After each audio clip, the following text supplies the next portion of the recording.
अक्सर आपने नकली बुद्धिस्टों और नकली अम्बेडकरवादियों को ये कहते हुए सुना होगा कि हिंदू धर्म में तो स्त्रियों को शिक्षा का अधिकार ही नहीं था, स्त्रियों का उपनयन नहीं होता था, शूद्र राजा नहीं बन सकते थे, शूद्रों को किसी प्रकार का भी कोई अधिकार नहीं था। मतलब स्त्री और शूद्रों का इतना जबरदस्त शोषण था जिसका आप कल्पना भी नहीं कर सकते हैं। तो हम आज नवबौद्धों द्वारा फैलाए गए इसी दुष्प्रचार का समीक्षा करेंगे और जानने की कोशिश करेंगे कि शूद्रों और स्त्रियों को लेकर बाबा साहब के अपने क्या विचार थे।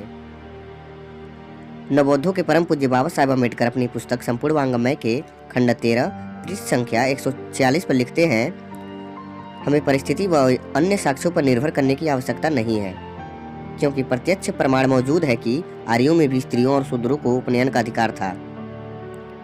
हिंदू धर्मशास्त्र के अनुसार स्त्रियों का उपनयन होता था। वह न केवल वेद पाठ करती थी अपितु वेदाध्ययन हेतु पाठशालाएं भी चलाती थी। यही कारण है कि स्त्री पूर्व मीमांसा पर भाष्य लिखे गए हैं। ध्यान दीजिएगा, यहाँ बाबा साहब ने लिखा है कि हिंदू धर्मशास्त्र के अनुसार स्त्रियों का उपनयन होता था।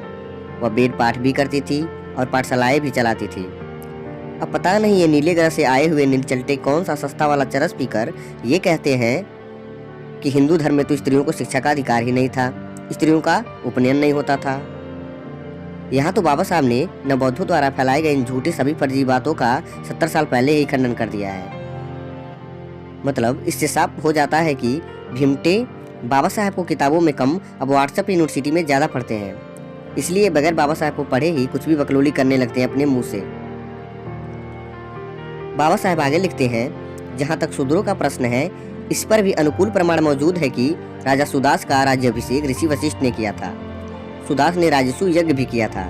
सुदास एक शूद्र था, वह यज्ञोपवीत भी धारण करता होगा, क्योंकि उपनयन के उपरांत ही वह इन संस्कारों का अधिकारी बन सकता था। यह स्पष्ट है कि शूद्र भी उपनयन के अधिकारी थे। मित्रों, यहाँ भी बाबा साहब ने नवबौद्धों की इन सभी फर्जी बातों से साफ इनकार कर दिया है जो ये लोग सोशल मीडिया के जरिए झूठ फैलाए करते हैं। शूद्रों को राजा बनने का अधिकार नहीं था, शूद्रों का उपनयन नहीं होता था और शूद्र वेद नहीं पढ़ सकते थे। यहाँ बाबा साहब कह रहे हैं कि शूद्र यज्ञ भी किया करते थे, जिससे साफ पता चलता है कि शूद्रों को वेद पढ़ने का अधिकार था, क्योंकि यज्ञ में वेद मंत्रों का उच्चारण भी करना होता है और मंत्र उच्चारण के बगैर यज्ञ संपन्न हो ही नहीं सकता। अब यदि बाबा साहब द्वारा कहे गए इस प्रमाण के बाद भी नवबौद्धों को अनर्गल प्रलाप करना है तो कोई क्या ही कर सकता है, क्योंकि समझाया भी उसको जाता है जो समझना चाहता हो।